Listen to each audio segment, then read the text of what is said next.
Bonjour à tous et à toutes et merci de vous joindre à la suite de notre webinaire Normes du travail en entreprise de compétences fédérales, différent du provincial. Voici quelques notes d'aspect administratif. LexisNexis distribuera les enregistrements des deux présentations d'ici quelques jours. Aujourd'hui, si vous souhaitez soumettre une question, veuillez le faire en utilisant la section Q&A. Nous tenterons d'y répondre. Par ailleurs, nous planifions un troisième webinaire en début d'année 2023 afin de répondre aux questions reçues, notamment celles sur le harcèlement et le congédiement. Vous recevrez une invitation par courriel. Pour ceux qui n'étaient pas présents au premier webinaire, nous désirons prendre quelques minutes pour vous présenter nos conférenciers. Maître Pierre Moreau, associé au sein du groupe de droit du travail et de l'emploi chez Robinson Shepard Shapiro. Sa pratique porte sur l'ensemble des aspects des relations de travail, régis tant par le droit québécois que par le droit fédéral. Maître Moreau sera accompagné de Ranishta Sona, conseillère en apprentissage et adoption de produits chez LexisNexis. Nous désirons souligner l'implication de Thomas Vasquez, qui a assisté Maître Moreau dans la préparation de cette présentation. Nous vous souhaitons un bon webinaire. Alors, bonjour à toutes et à tous. Merci d'être présents pour cette deuxième séance, la continuation de ce que nous avons abordé mercredi passé. Aujourd'hui, nous avons 4 capsules. Nous allons, Thomas, si on peut les présenter à l'écran. Donc, voilà ce qu'on a fait la semaine passée. Cette semaine, nous touchons le licenciement, tant individuel que collectif, le congédiement, la réparation et la réintégration en droit fédéral en particulier, et ensuite les nouveautés procédurales au sein du Conseil canadien des relations industrielles. Commençons avec le licenciement. Donc, comme je l'ai fait la semaine passée, je ferai référence à la toile de fond, c'est-à-dire le droit général, le droit civil québécois. Ensuite, pour parler du droit statutaire, tant local que fédéral. Donc, si on se pose la question, d'abord, la distinction fondamentale est entre le licenciement et le congédiement. C'est de ça qu'il sera question dans cette capsule. Le licenciement, et vous l'avez à l'écran ici, est essentiellement une fin d'emploi, une résiliation de contrat de travail qui relève de causes extrinsèques à l'individu, qui relève de questions de soit du marché, une baisse d'activité, ou une question qui relève de la santé financière de l'entreprise, plutôt que de les caractéristiques du salarié. Quand on parle des caractéristiques du salarié, c'est ça qui mène au congédiement. On parle de soit des questions de nature administrative, des questions disciplinaires, et parfois aussi il y a des questions relatives à la capacité, voire l'incapacité de l'individu. Donc, la décision de congédier va être en lien avec les caractéristiques propres à l'individu, alors que la décision de licencier sera rattachée à des conditions qui se rattachent soit à l'entreprise ou au marché du travail. Je le note que le droit civil, lui, ne fait pas ces distinctions. Donc, c'est important de comprendre quel est le raisonnement du législateur et si on aborde les principes qui sont applicables en droit civil, ce sont particulièrement pour nos fins à nous aujourd'hui, les articles 2091 et 2092. Donc, cela découle de la réforme du Code civil de 1991 avec l'entrée en vigueur en 1994. Donc, les articles 2091 qui, dans un premier temps, parle du contrat à durée indéterminée et la faculté de l'une et l'autre partie de résilier ce contrat sur avis, sur préavis. Donc, mettre terme au contrat n'est pas une faute, n'est pas un geste illégal. Ce qui peut être discuté, c'est la question de est-ce qu'un préavis a été donné ou est-ce que le préavis est suffisant. Et le préavis, on le voit au deuxième alinéa, tient compte de différents facteurs. Parce que curieusement, le législateur a cru bon de cerner certains facteurs, mais la jurisprudence tient compte d'un plus vaste ensemble de facteurs que cela. On note ce qui est criant et ne figure pas. Comment restons sur cette diapo de 2091. On note, outre la nature de l'emploi, la durée de la prestation, les circonstances particulières, l'âge de l'individu. C'est un facteur qui revient constamment, n'est pas mentionné.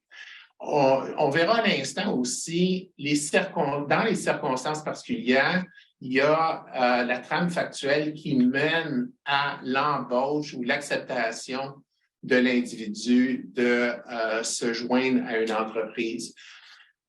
Point important, 2092. 2092 est d'une rédaction qui n'est pas évidente, mais ce qu'il faut retenir, c'est que 2092 fait en sorte que 2091 est d'ordre public.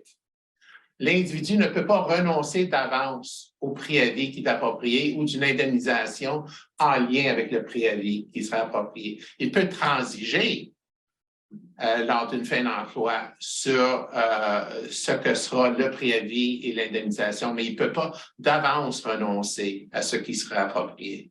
Donc, ça, c'est la toile de fond avant qu'on aborde les droits statutaires. Et quand on parle de droits statutaires, évidemment, on parle en termes de licenciement. Je ne parle pas de congédiement pour l'instant. On parle de 82. Et je veux relever, dans le temps qui nous est attribué, les caractéristiques qui sont propres et différentes d'un régime de l'autre, du provincial, du fédéral. Ici, la résiliation peut se faire par écrit, on le voit au premier alinéa, et c'est dans une situation d'une mise à pied de 6 mois ou plus. Ou bien que l'employeur prenne sa décision immédiatement, ou il peut décider, soit dans le contexte de la pandémie, c'est survenu souvent. Puis c'est une particularité québécoise en ce que le Québec, en raison de l'article 82, fait en sorte que la jurisprudence permet cette situation de mise à pied, donc de flottement, alors qu'en principe, si on se fie à les principes de droit civil, l'une partie ne peut pas interrompre ou suspendre l'exécution d'une prestation de travail ou l'exécution d'une obligation indéfiniment ou pour jusqu'à 6 mois dans le cas qui nous intéresse.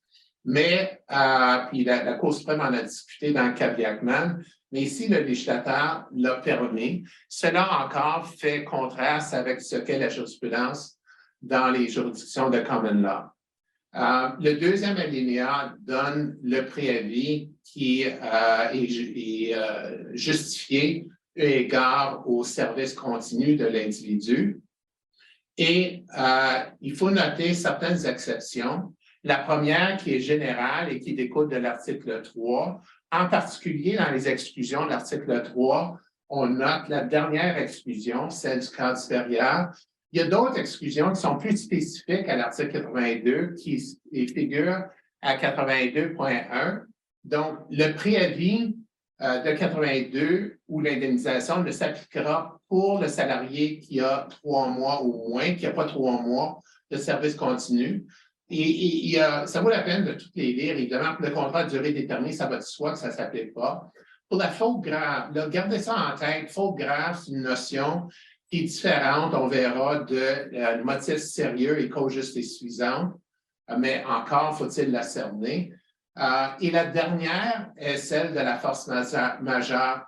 Je vais parler un instant, parler de force majeure, puisqu'on était dans une situation de pandémie. La force majeure est un concept qui a été utilisé de façon constante au cours de la pandémie, mais si tant soit-il que la jurisprudence a, de façon générale, le consensus était que la pandémie était imprévisible.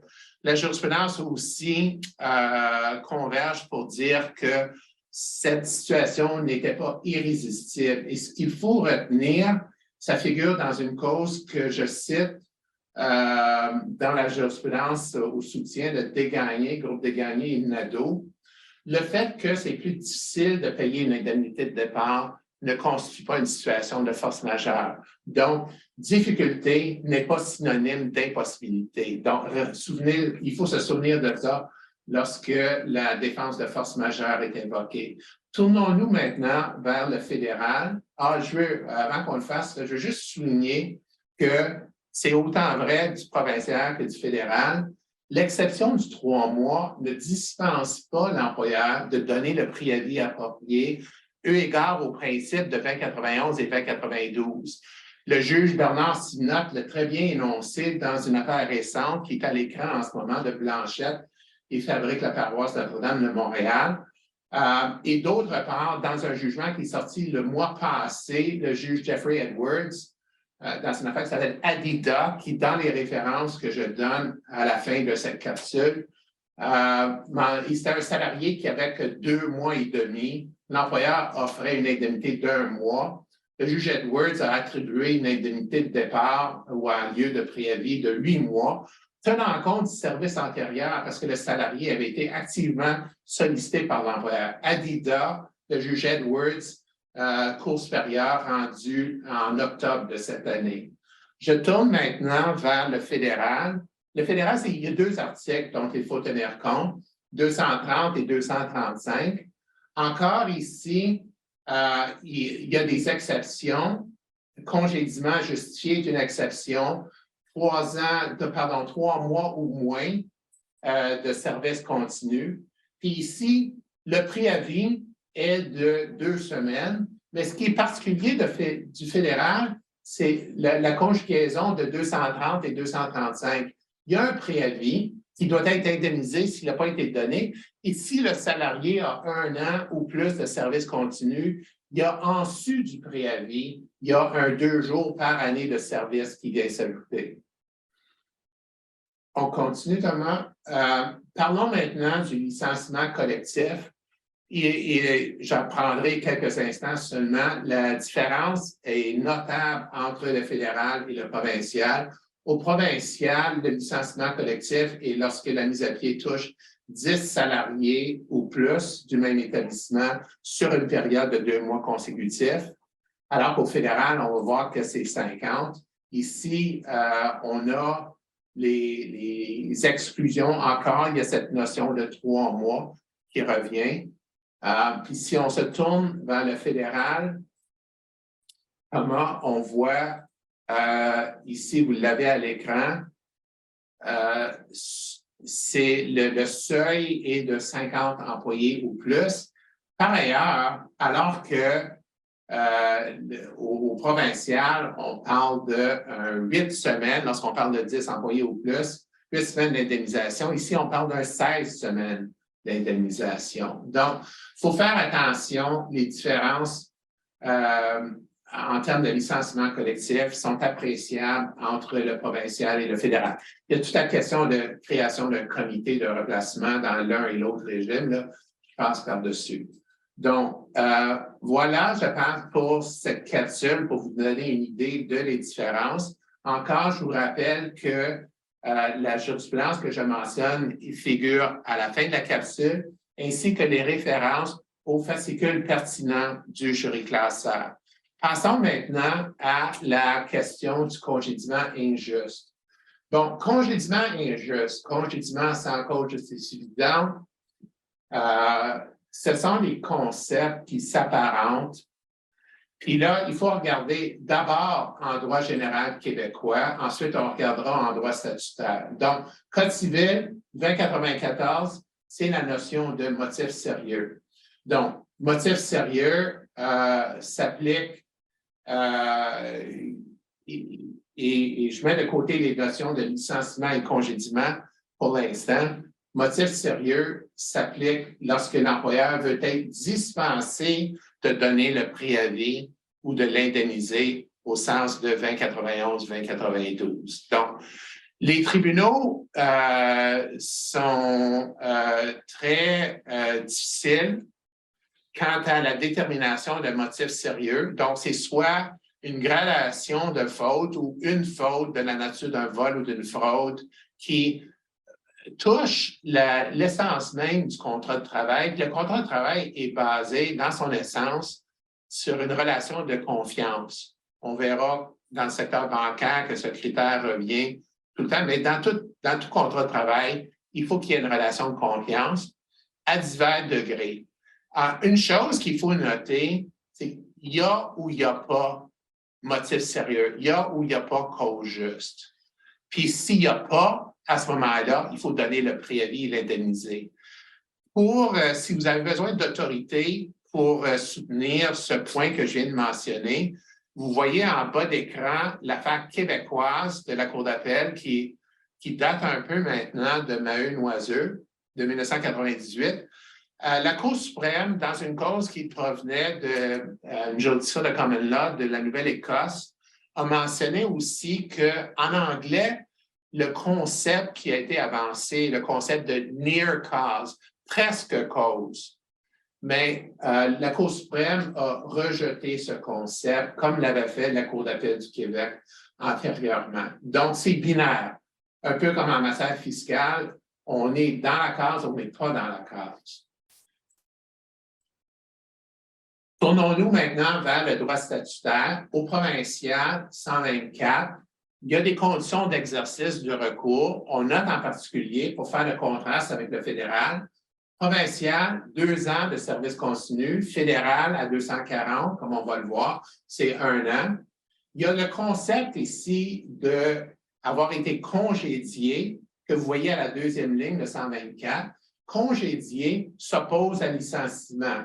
Donc, le praticien averti, évidemment, qui voit une situation où est-ce que la fin d'emploi découle de conditions extrinsèques à l'individu, va faire des représentations pour dire aux décideurs du TAT qu'on n'est pas dans une situation de congédiement. Évidemment, c'est pas une question qui va être tranchée de façon liminaire, puisque ça nécessite une preuve, mais il faut annoncer ses couleurs. Donc, congédiement versus licenciement, tout de suite, on le voit poindre à la 2e ligne. Et toujours à la 2e ligne, il y a cette notion de cause juste et suffisante. Qu'en est-il de cause juste et suffisante par rapport à 2094 dans le Code civil, où c'est la notion de motif sérieux? Je vous avoue que, bien, avec la réforme du Code civil, le législateur a choisi les mots motif sérieux, alors que pour un praticien de droit du travail, la notion de cause juste et suffisante était d'usage beaucoup plus courant. Professeur Bish, alors qu'elle était auteure et professeure, en a traité et ça a été repris par la jurisprudence, mais elle l'a bien dit que ces notions sont interchangeables finalement. Donc, tant soit-il que sur le plan lexicographique ou la terminologie peut nous amener à se questionner. En réalité, il n'y a pas vraiment de distinction. Et c'est la jurisprudence qui finalement conditionne que dans un secteur d'activité, dans une trame factuelle donnée, soit de fautes répétées d'ordre mineur, à un moment donné, quand est-ce qu'on arrive au point où est-ce que assez c'est assez? C'est pas toujours évident. Il y a une gradation, il y a la goutte qui fait déborder le vase. Évidemment, il y a des situations où il y a un événement unique qui est justifié. Donc, ça, c'est dans les détails vraiment qu'on peut voir la cause juste et suffisante. Si on se tourne vers le fédéral utilise une terminologie un peu différente, congédiement injuste. Unjust dismissal en anglais, je soupçonne que ça a été calqué de l'anglais parce que ce n'est pas une terminologie qu'on utilise naturellement en français. On l'a, dans les conditions d'exercice, on le voit ici à 240, premièrement, petit a, il faut qu'il y ait un service continu de 12 mois auprès du même employeur.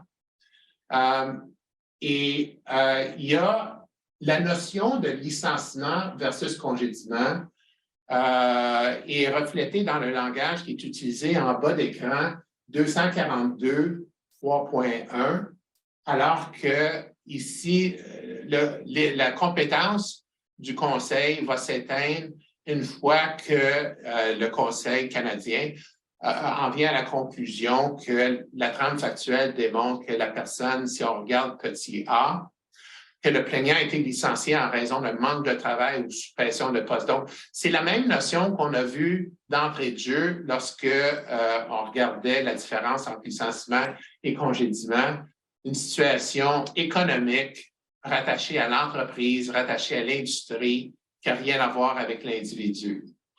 Je mets de côté, évidemment, le petit b, partie 1 ou 2. Si on partie 1, c'est les rapports collectifs de travail. Partie 2, c'est la santé et sécurité. Donc, évidemment, partie 1, la personne qui a un recours du fait qu'elle est syndiquée et a une convention collective ne peut pas, évidemment, loger une plainte sur 240. Il y a en bas de l'écran, vous voyez l'exception aussi qui figure à 167. 167, la partie 3, qui parle de les normes du travail au fédéral, commence avec l'article 166. L'article 167 nous donne l'exception qui dit que la section 14 de la partie 3, la section 14, c'est l'article 240. Donc, quand on lit ici, la section 14 ne s'applique pas aux employés, c'est-à-dire l'article 240 ne s'applique pas à l'employé qui occupe un poste de directeur. La notion de directeur a été pleinement discutée lors de notre entretien la semaine passée et je vous inviterai à réviser vos notes dans le PowerPoint qui suivra dans les jours prochains. Vous mentionnez que la jurisprudence a traité de congédiement juste ou injuste.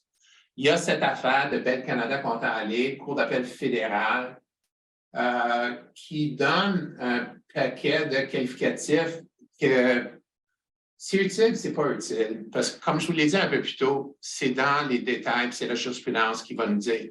Moi, je vais vous suggérer, c'est vraiment moi là, qui vous dit, si vous voulez savoir quelle démarche intellectuelle à adopter, référez-vous à Justice de 1979, le juge Dixon qui énonce la démarche intellectuelle à suivre pour déterminer si on est dans une situation de cause juste là, ou au contraire de congédiement injuste. Donc, Justice en 1979 et cette démarche intellectuelle a été avalisée encore par la Cour suprême en 1997 dans l'affaire de Jack Badoria, conseil scolaire au Conseil de l'éducation de Toronto.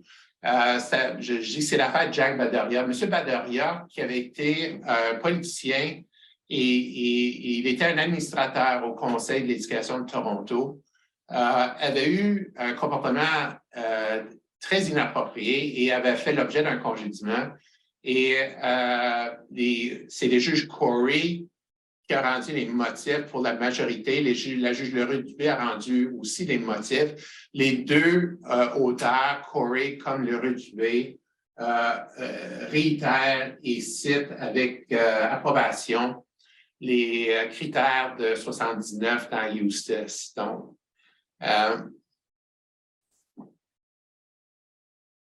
je veux me tourner vers la question du secteur bancaire. Ici, l'affaire de Boisvert et la Banque canadienne impériale de commerce. Encore, c'est la question, je vous l'ai dit un peu plus tôt, le contrat de travail est basé sur une relation de confiance. Il y a évidemment une prestation à accomplir, puis dépendant de l'ordre hiérarchique de l'individu, se posera la question de le degré de confiance qui est requis ou non. Le secteur bancaire, lui, pose particulièrement la difficulté de comment conjuguer avec le haut degré de confiance qui est nécessaire en l'employé.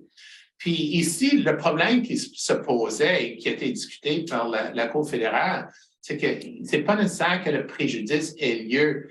Il faut que le préjudice ait un degré de cristallisation, mais ce n'est pas nécessaire que le tort ait eu lieu.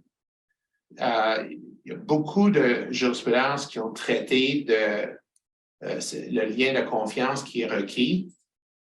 On regarde en particulier l'affaire Le Pire, une décision qui a fait le tour de la jurisprudence. Puis vous voyez ici, alors on reprend une sentence arbitraire de l'arbitre Mario Duménil, Banque nationale contre Salvant. Vous voyez à chaque paragraphe la notion de lien de confiance. On l'a mis en caractère gras, que ce lien de confiance est primordial, doit exister.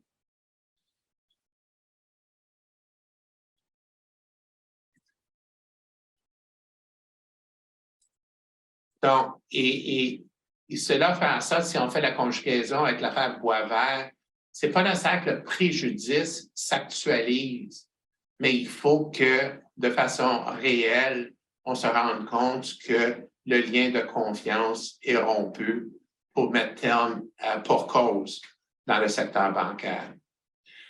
Puis, cette notion de lien de confiance s'articule différemment dans l'extrait que vous avez ici, où est-ce que lien de confiance suppose une absence de doute, une absence d'incertitude. Et une fois que ce doute et cette incertitude, cette incroyance s'installe dans l'esprit, à ce moment-là, on arrive à un point de non-retour.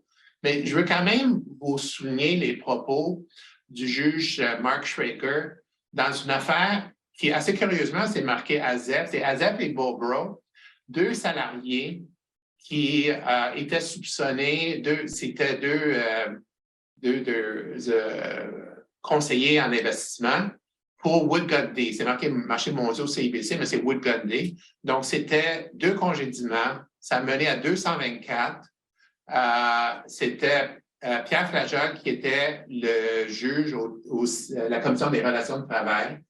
Le juge Flageol, la décision du juge Flageol qui avait maintenu les fins d'emploi avait été cassée par la Cour supérieure et ça a monté en Cour d'appel. Finalement, la Cour d'appel a permis une nouvelle preuve qui provenait de l'Ontario Securities Commission, qui démontrait que les deux individus avaient effectivement fait du insider trading, un délit d'initié. Donc, le congédiement ensuite a été maintenu, mais le juge Schrager, avec raison, rappelle dans les passages qui sont mis en évidence ici que la simple croyance, les simples soupçons ne suffisent pas pour baser une allégation de congédiement pour cause. Dismissal for failure to live up to the standard cannot be based on mere subjective belief of the employer. It cannot be based on suspicion arising from poor answers to inquiries. Parce que Bobro et AZEF avaient fait l'objet d'une investigation poussée par un avocat retenu par CPC et il donnait des réponses évasives, des raisons insatisfaisantes. Ils se sont fait congédier et comme je vous dis, la CRT a cassé, la Cour supérieure a dit que non, ça suffisait. La Cour d'appel a maintenu les congédiements, mais avec cette nouvelle preuve concluante qui provenait du Ontario Securities Commission. Et en bout de ligne, je vous suggère que la règle de prudence est celle qui est énoncée en bas de la page que vous avez devant vous, alors que, et c'est le juge Schrager qui s'exprime, the so-called lack of credibility is tantamount to what has been termed loss of trust by the employer in the employee.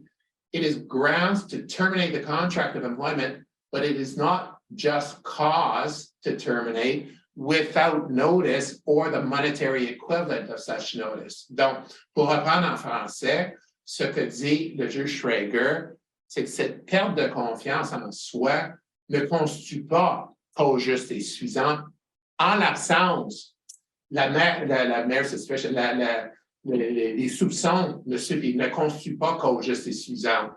Et dans ces circonstances-là, si on a perdu confiance, ben parfait, appliquons 2091, 2092, donnons un préavis. Dans ce cas-là, l'individu va être débranché de son ordinateur dans la demi-heure.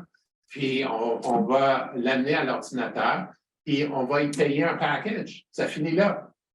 Parce que autrement, cette affaire de Azev et Bobrow, c'est allé 2 ou 3 fois en cours d'appel, ça a monté, ça a descendu, c'était interminable, cette histoire-là. Donc, l'approche prudente, c'est le package. Comment? Passons à la prochaine capsule, la question de réparation.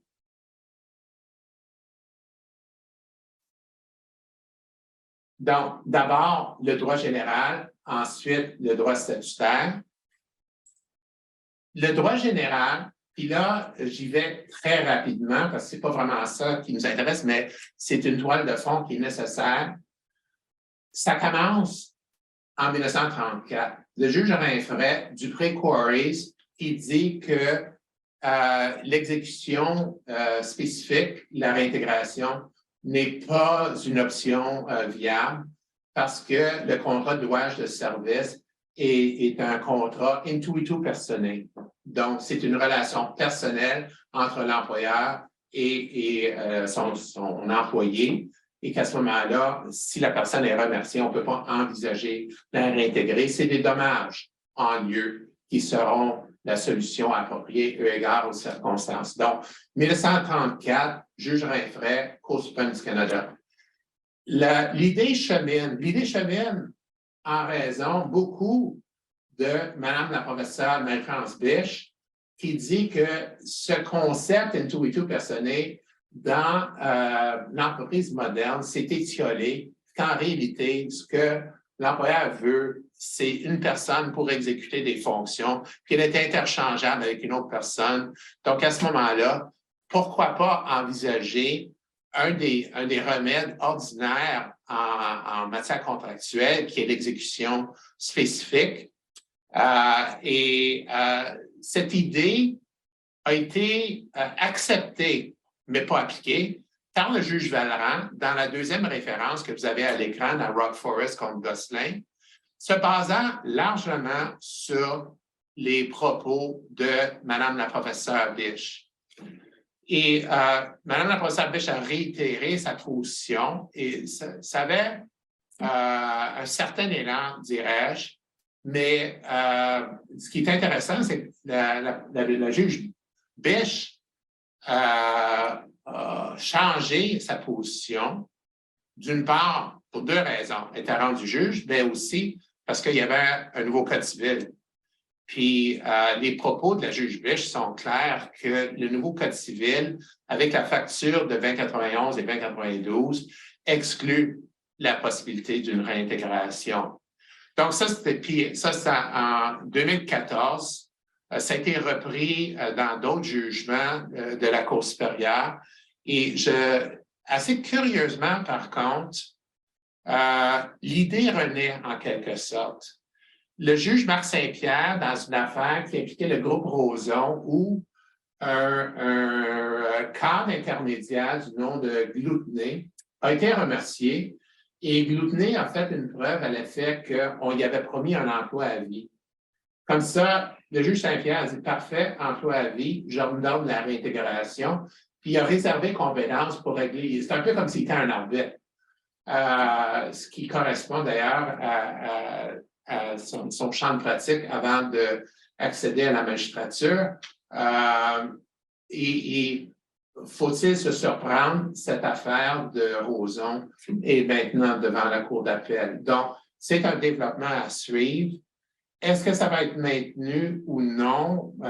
On peut se permettre d'être sceptique, mais il faut quand même respecter cette décision parce que ça a quand même la particularité qu'il y avait eu des représentations d'un emploi à vie, mais ça n'existe pas, ça, un emploi à vie en droit civil. 2091 est assez clair là-dessus. Donc, je vous mentionne quand je disais que ce point a été discuté ailleurs. Si vous regardez en bas d'écran ici, Société canadienne des postes contre Hyper, et justement un cas où la même discussion a été faite. Maintenant, regardons le droit, je vais te coller 49 de la Charte, ça c'est particulier, donc c'est un remède statutaire. Regardons en droit statutaire québécois. Donc, quel est le complément de 124 au provincial? C'est 128, évidemment. Puis ici, il y a 3 points à l'ordre du jour, en quelque sorte, pour le décideur au TAT. La première question que le juge administratif se pose, c'est est-ce qu'il ordonne la réintégration? Mais vous savez, ça, c'est la question que le juge va se poser en début d'audience. Est-ce que le plaignant ou la plaignante veut la réintégration ou non? Stratégiquement, que la personne le veuille ou non, puis 9 fois sur 10, elle ne veut pas retourner, elle veut l'argent, mais elle va stratégiquement dire qu'elle veut la réintégration. Pourquoi? Parce que si elle dit qu'elle ne veut pas la réintégration, à ce moment-là, elle va s'exclure d'une indemnisation en lien avec ce que serait le délai congé applicable en lieu de la réintégration. Donc, premier point à aborder, que je vous dis est mentionné par le TAT au début d'une cause et qui est repris si la plainte est accueillie, le TAT va demander aux parties de chercher à régler les conséquences qui en découlent. Et si les parties ne peuvent pas, à ce moment-là, il y a des représentations qui sont faites et le tribunal va entendre les parties dans un deuxième temps. Donc, ça, c'est très long, hein, tout ça. Comme ça, là, déjà, ça prend 18 mois se rendre à la première date, dépendant de la longueur de la cause. Là, on est rendu 1 an plus tard. Puis là, le décideur administratif va indemniser 128.2 pour les pertes, sauf mitigation, sauf minimisation des dommages, entre la fin d'emploi et la décision ultime. Et si le décideur décide que la réintégration n'est pas souhaitable ou n'est pas viable, mais à ce moment-là, le décideur va se pencher en fonction de 3, rendre toute autre décision appropriée.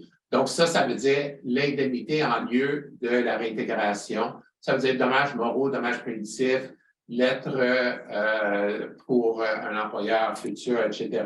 Ce genre de choses-là. Là, on peut arriver avec une histoire d'horreur qu'il y a Terramont, il y a 1 an et demi environ, et il y a aussi Garda contre Carole Guindon. Dans Garda contre Carole Guindon, puis Terramont aussi, c'est une situation de longueur découlant de la pandémie, mais dans Garda avait soulevé toutes les objections possibles. Ça avait duré 4 ans. L'employeur a perdu à chaque étape du processus.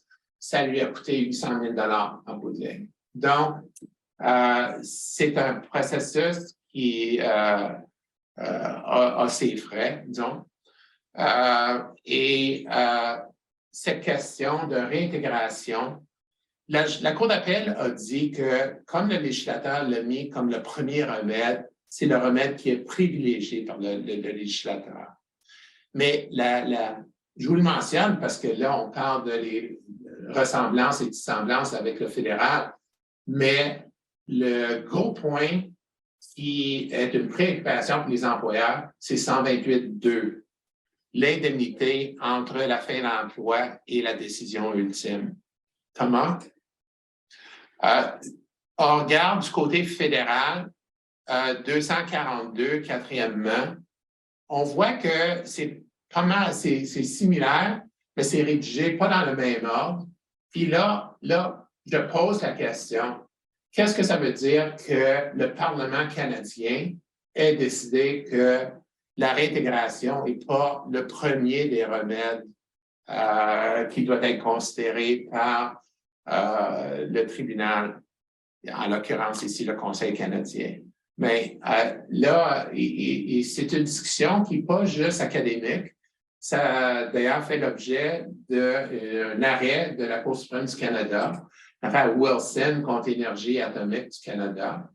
Et cela, premièrement, je ne comprends pas pourquoi ça s'est rendu à la Cour suprême. Là. Il y avait 9 décisions sur 10, ou 95% des décisions sous 240 disent que la réintégration est un remède privilégié. Il y a des rares décisions avant Wilson qui disaient que le décideur pouvait traiter ça comme si c'était juste une autre cause d'indemnisation au civil sous 2091, si on prend le code civil. Et assez curieusement, ça s'est rendu jusqu'à la Cour suprême. Et dans une décision divisée, le juge Abella rendant les motifs pour la majorité, et la juge Abella a repris les travaux du Parlement, les travaux du professeur Harry Arthurs. Elle a cité aussi une des premières décisions rendues sur 240 qui avait été rendue par George Adams, un des grands auteurs en droit du travail canadien.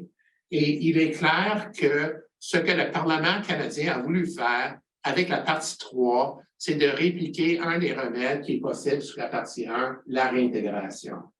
C'est clair, ça. Mais assez curieusement, il y a 3 juges minoritaires qui ont dit non. Au contraire, il ne faut pas écarter le recours de common law qui est un recours d'indemnisation. Donc, l'état du droit en ce moment est que c'est pas mal similaire, même si à 242, c'est le deuxième des remèdes qui est prévu. C'est pas mal similaire qu'au provincial. Je dois vous dire, par contre, que bien que l'implication du Conseil est relativement récente, les arbitres qui étaient les arbitres privés nommés de façon ad hoc étaient beaucoup moins prompts d'ordonner une réintégration ou même de se pencher sur une réintégration. Et les 240, généralement, se réglaient avec une indemnité typiquement relativement modeste. Là, qu'est-ce qui va changer avec le Conseil canadien?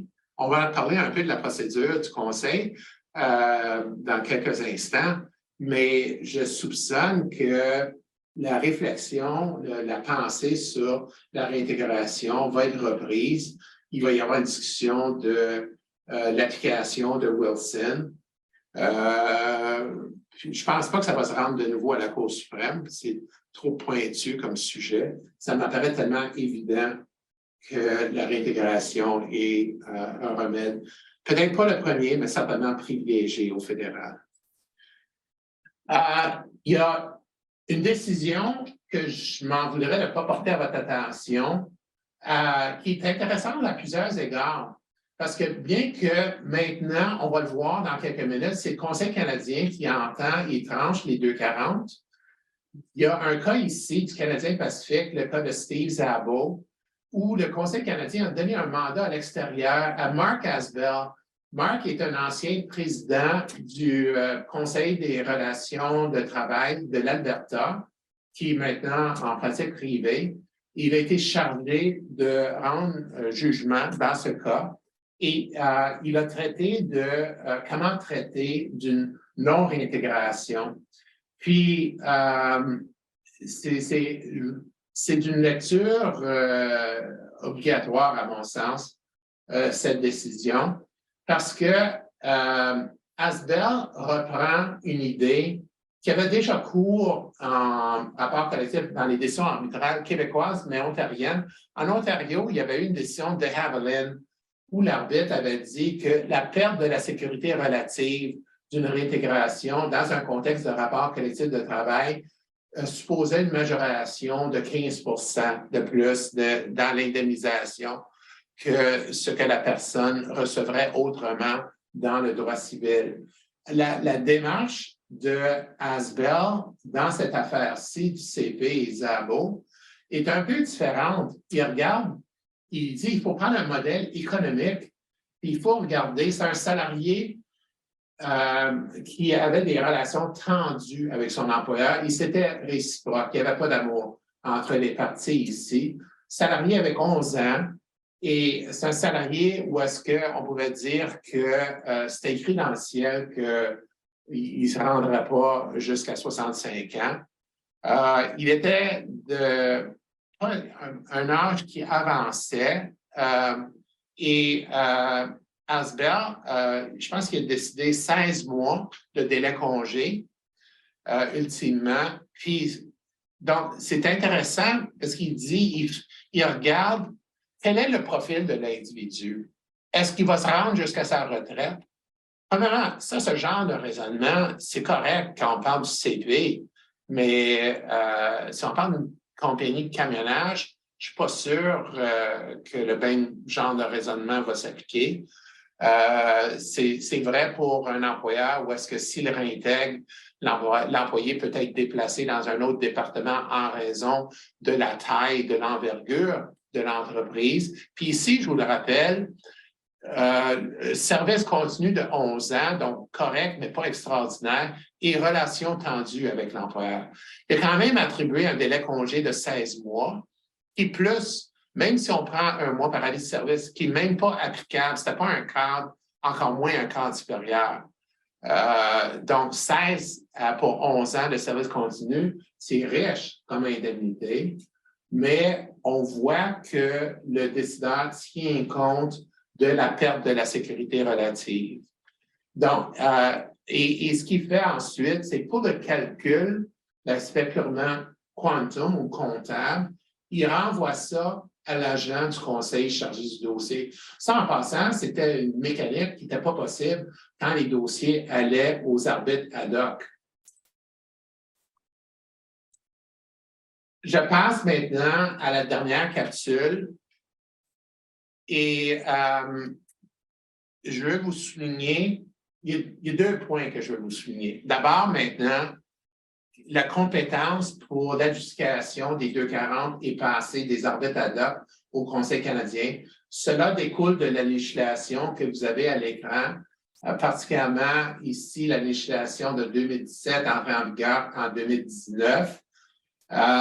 Et après ça, donc, à partir de ce moment-là, les plaintes sont sous l'égide du Conseil canadien. Ce qui veut dire que vous ne pouvez pas simplement dire qu'une fois que l'agent du gouvernement aura fait son offre de médiation et si ce n'est pas concluant et que le dossier est renvoyé, vous ne pouvez pas juste dire on va attendre notre date comme dans le temps des arbitres, puis tout va se décider une fois qu'on va parler à l'arbitre ou qu'on va se présenter devant l'arbitre. Ici, le jeu du dossier, le dossier se gagne avec le travail qui est fait en amont de quand le dossier est mis en état et remis à la vice-présidence, un ou une vice-présidente du Conseil canadien pour adjudication.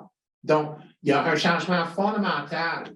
Combien de fois, je vois dans des lettres, dans le traitement de dossier de 240, l'avocat, l'adversaire dit tel qu'il en sera fait preuve à l'audience, pensant qu'il n'y a pas besoin de faire de travail préparatoire, il n'y a pas besoin de faire de soumission, de faire de représentation, d'établir la preuve. Au contraire, maintenant, une fois que ça part du gouvernement et que c'est transféré au Conseil canadien, c'est là qu'il faut être en lien avec l'agent qui est appointé au dossier.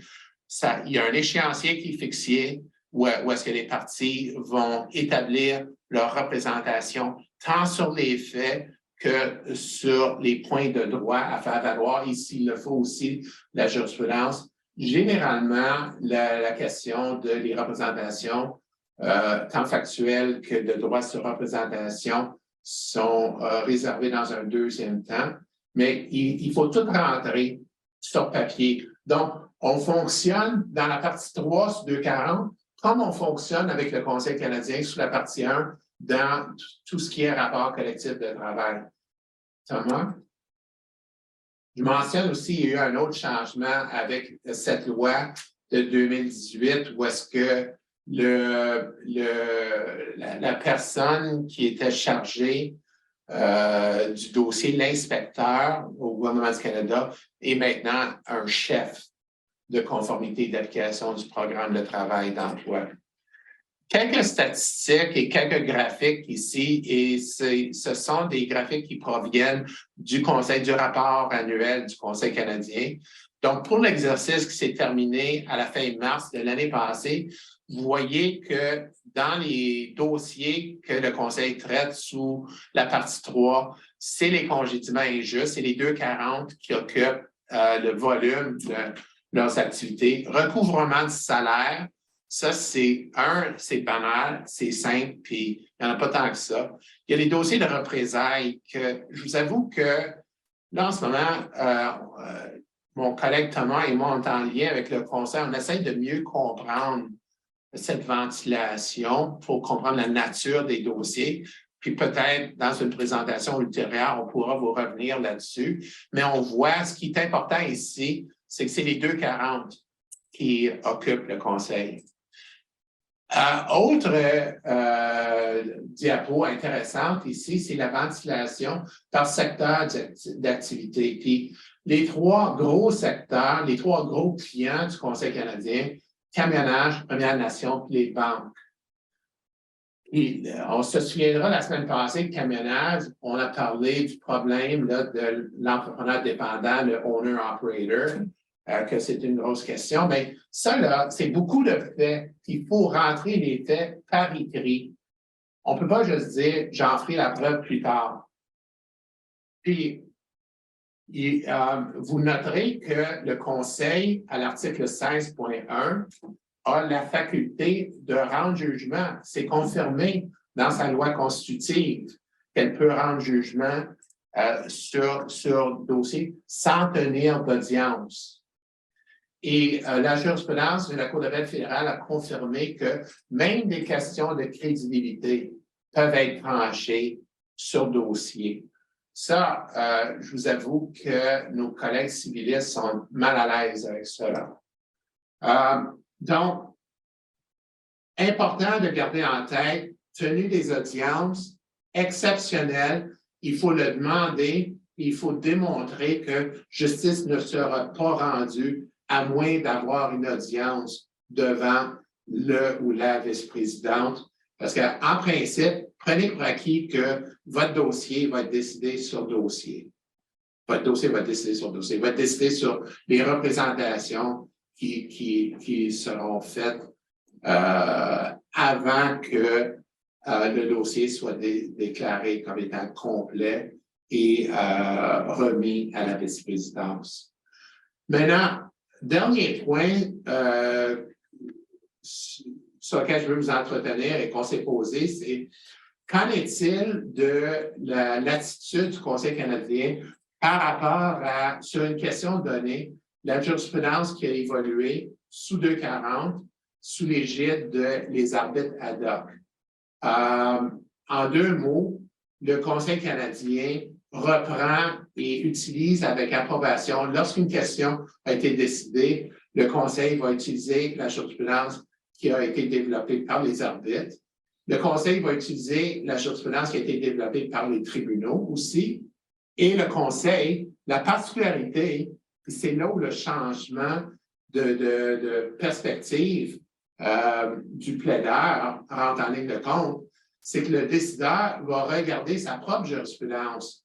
Quand je dis le décideur, la vice-présidente ou vice-président, va regarder sa propre jurisprudence qui découle les dossiers du Conseil canadien.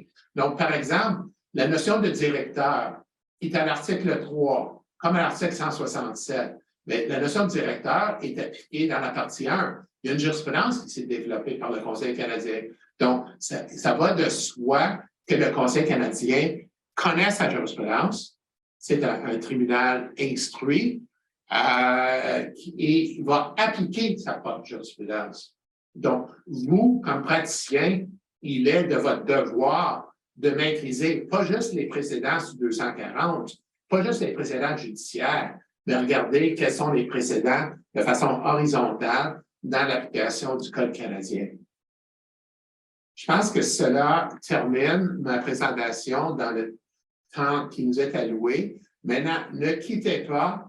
Pranishita Sona va vous entretenir sur des aspects techniques de navigation dans l'univers de LexisNexis. Vous allez trouver ça très intéressant. Alors, Merci. merci, Maître Moreau, pour votre belle présentation. Donc, à toutes et à tous, je vous prie de ne pas quitter parce qu'en fait, ce que je vais vous montrer va rebondir sur le contenu de la présentation de Maître Moreau. Donc, comme vous avez pu le constater pendant sa présentation, il y avait donc des mentions de plusieurs dispositions législatives et comme on le sait tous, donc il peut être difficile de faire le suivi de toute cette législation-ci. Donc, en fait, ce que je vais vous montrer maintenant, c'est un outil qui va vous permettre de faire le suivi de la législation pour justement garder un œil sur les différents projets de loi qui peuvent venir donc modifier les lois sur lesquelles que vous utilisez dans le cadre de votre travail. Donc, comme par exemple le Code canadien du travail ou encore la loi sur les normes du travail au Québec. Donc, cet outil, c'est Canadian Legislative Pulse. Donc, on est ici sur la plateforme de l'outil. Donc, qu'est-ce que ça va vous permettre de faire? Ça va vous permettre non seulement de faire des recherches dans une collection, une collection donc de projets de loi qui vont de 2002 à nos jours. Donc, vous allez pouvoir chercher non seulement dans les projets de loi qui ont déjà été sanctionnés, qui ont déjà été introduits auparavant, mais vous allez aussi pouvoir chercher les projets de loi qui ont cours en ce moment. Donc, non seulement par le nom du projet, par le numéro du projet, ou encore si le projet de loi a été sanctionné, vous allez pouvoir chercher par le numéro du chapitre de la loi, mais aussi, donc, souvent, on ne sait pas quels sont les projets de loi qui vont venir modifier la législation qui nous intéresse, qui est déjà en vigueur. Eh bien, vous pouvez venir chercher sur la plateforme par rapport au nom de la loi qui vous intéresse. Donc, si par exemple, vous voudriez savoir quels sont les différents projets de loi qui pourraient venir modifier votre Code canadien du travail, eh bien, vous pouvez le faire sur la plateforme. Donc là, vous pouvez voir que je suis ici sur ma plateforme dans la section recherche. Je vais venir sélectionner mes filtres. Donc, cette plateforme-ci est applicable pas seulement pour les juridictions du fédéral ou encore de la common law anglaise. Vous avez aussi la juridiction du Québec qui est disponible sur la plateforme. Donc, moi, étant donné que je voudrais aller chercher ici la législation qui modifie mon Code canadien du travail, donc je vais pouvoir venir désélectionner toutes ces juridictions-ci et sélectionner ma juridiction du fédéral. Notez en passant que vous pouvez aussi venir choisir la session parlementaire dans laquelle vous voudriez aller lancer les recherches. Donc, moi, je vais toutes venir les sélectionner et on va aller lancer notre recherche.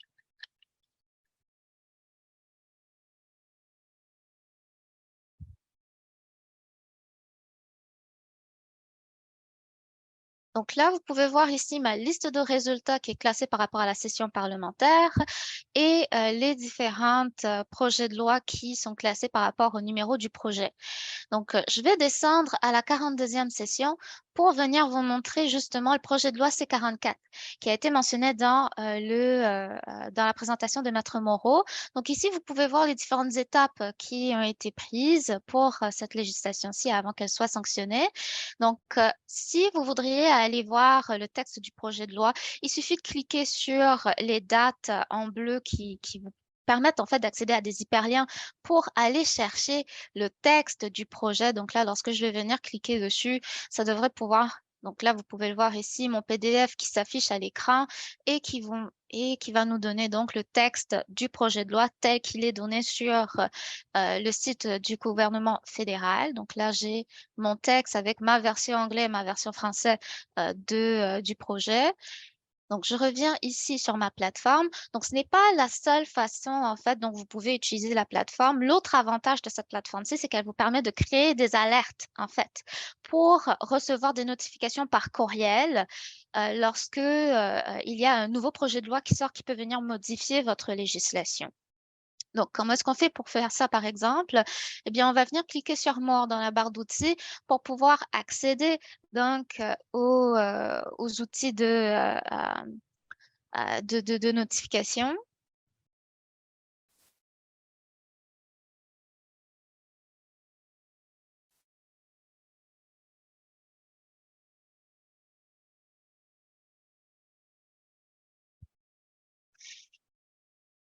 OK. Donc, une fois sur cette page-ci, vous pouvez voir que vous avez une section qui vous dit Affected Legislation. Donc, je vais venir cliquer sur Créer nouveau pour pouvoir accéder à la boîte d'action qu'il y a ici. Donc, à partir de là, je peux venir faire ma sélection. Donc, si c'est un projet de loi qui m'intéresse, tous les projets de loi qui m'intéressent plutôt que les règlements, donc là, je vais pouvoir venir faire cette sélection-là ici.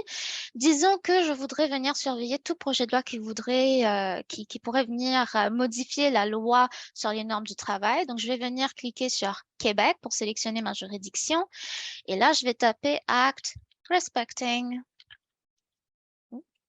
Et vous pouvez voir que j'ai une liste de suggestions qui vient me dire, qui vient me suggérer des lois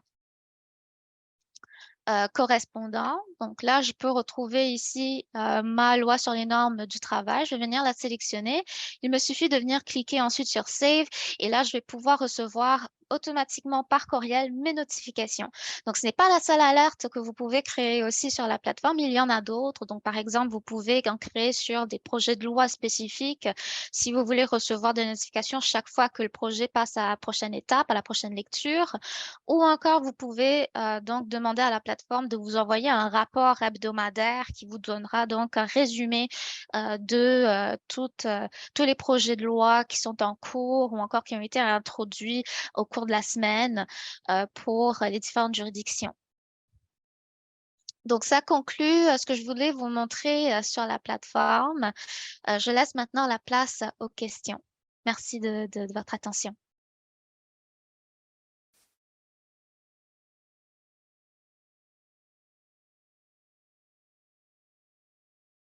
Merci, Ranishta. Aujourd'hui, on n'a pas reçu de questions dans la section Q&A.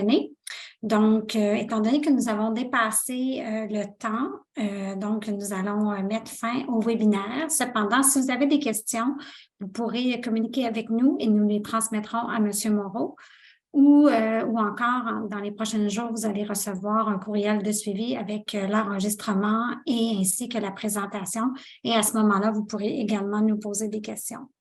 Donc, sur ce, merci beaucoup d'avoir assisté au webinaire et à la prochaine.